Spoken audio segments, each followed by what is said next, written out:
Mutongoi wa chama cha DCP Rigathi Gachagua ni wale anana kukonyo uvangithia ni wamboli lina nduthi mbumbanoni alene ambiri kuu yake ya kaunti ya Murang'a.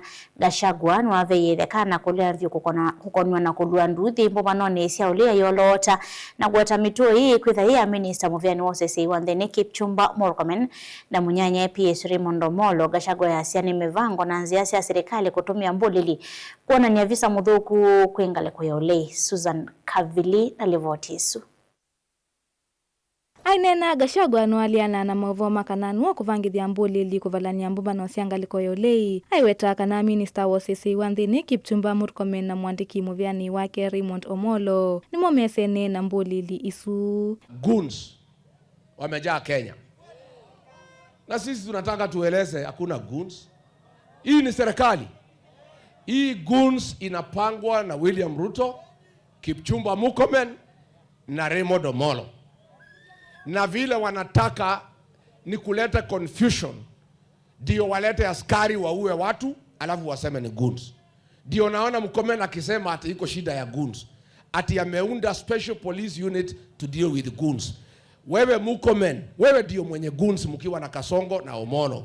Utateua special unit na muna gani to deal with the goons, na wewe ndio mwenye goons ya Kenya? Gachagua nwatula muti serikali aiwetaka na mubana siosithitwe ivithukwane movisa ma polisi me mwambana mbulili na nginya ono yuva itambia ya isa kuoswa na valengi watula muti muyumbe wa Kikuyu Kimani Ichung'wa kwa kuvangithia ithoko umbanoni wo wa thanthatu muvitu.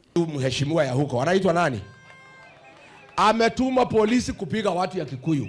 Sasa yeye analia, anatoka Inoro anaingia NTV, anatoka NTV anaenda Citizen, anajaribu kujitetea mambo imeharibika. Wewe Ichung'wa, ulituma polisi kupiga watu walikupigia kura mara 3. Wewe umejimaliza wewe mwenyewe. How can you send police to beat and humiliate the people who elected you?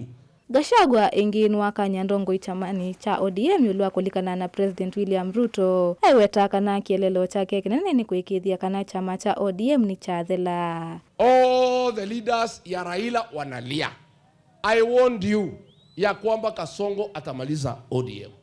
Amepanga Mombasa, iko chama ametengeneza ya kupatia Joho ODM ikwishe katika pwani. Huyu Oparanya atajiuzuru hivi karibuni, amepewa chama ya Western. Kasongo anataka ODM ikuwe chama ya Wajaluo. Na hapo ndani ya Wajaluo pia amepangia nyinyi. Amechukua huyu PS anaitwa Raymond Omolo, amempatia pesa na goons aweke candidate ya kumaliza watu ya Raila. Anataka watu ya Raila wote wafukuzwe, aweke sycophants katika Luo Nyanza. Hii ODM Mungu akisaidia nyinyi, mtafikisha wabunge 20. Only way you can survive before muingie any cooperation with William Ruto, mkubaliane izile area zote ODM ilikuwa na maarufu, UDA iondoke, msimamishe watu ya ODM. Okavindani kwa Gachagua nwa mutetea seneta wa Nyandarua John Medhu ulo amwema atonge umeo tatu na vuthisia President Ruto mboya ni sia mathiko ma David Kiarao na vala wa vuthisia munini wa President Kithure Kindiki kwa kuitia wekio vandu va Medhu. Sasa nikuulize wewe Soprano, wewe unaenda kuomba msamaha ati juu yangu na Medhu. Kabla hujaomba msamaha juu yetu, wewe kwanza uombe wa Kenya msamaha kwa kuua watoto ya Gen Z ukiwa waziri ya interior. Ngilivoti ya Bilingwa Movo, nitoa Susan Kavili.